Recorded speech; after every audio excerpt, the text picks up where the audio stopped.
ભાવનગર શહેરમાં સરકારી કચેરીની બહાર આરટીઓ વિભાગ દ્વારા હેલ્મેટને પગલે ડ્રાઇવ ચલાવી હતી, જેને પગલે અનેક લોકો સાથે સંઘર્ષ પણ સર્જાયેલ। ભાવનગર આરટીઓ વિભાગ દ્વારા મહાનગરપાલિકાના દરવાજા પાસે હેલ્મેટ ડ્રાઇવ ચલાવી હતી, ત્યાંથી પસાર થતા અનેક લોકોને અને કર્મચારીઓને માર્ગદર્શન પણ પૂરું પાડવામાં આવ્યું હતું, જ્યારે અનેક લોકોને દંડ પણ ફટકારવામાં આવ્યો હતો। ત્યારે મહાનગરપાલિકામાં આવતા અરજદારે રોષ ઠાલવીને આક્રોશ વ્યક્ત કર્યો હતો। આરટીઓ વાળાએ ડ્રાઇવ કરવી જ હોય તો શાળાઓમાં ચાલતી રિક્ષાઓમાં મંજૂરી કરતા વધુ બાળકોને બેસાડવામાં આવે છે, શટલ રિક્ષાઓમાં પણ વધુ પેસેન્જર બેસાડવામાં આવે છે। તે ઉપરાંત જે મિની બસો દોડી રહી છે તેમાં નિયમોનું પાલન થાય છે કે નહીં તેની તપાસ કરીને કાર્યવાહી કરવી જોઈએ, તો જ આરટીઓની ડ્રાઇવને યોગ્ય કહી શકાય તેવી વેદના લોકો વ્યક્ત કરી રહ્યા હતા।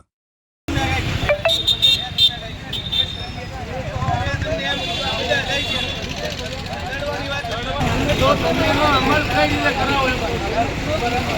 તમારી પાસે સ્ટાફ નથી, ગવર્મેન્ટ પાસે સ્ટાફ નથી, એવું કહો છો? પકડવાનો તમારો પ્રશ્ન, મારો જેને હું રોકો છો તમે તમારે એવું અમે તમને નથી કહેતા, તમારી કામગીરી પ્રત્યે અમને અસંતોષ નથી, સંતોષ છે તમારી। અહીંયા માણસ શું લેવા આવે?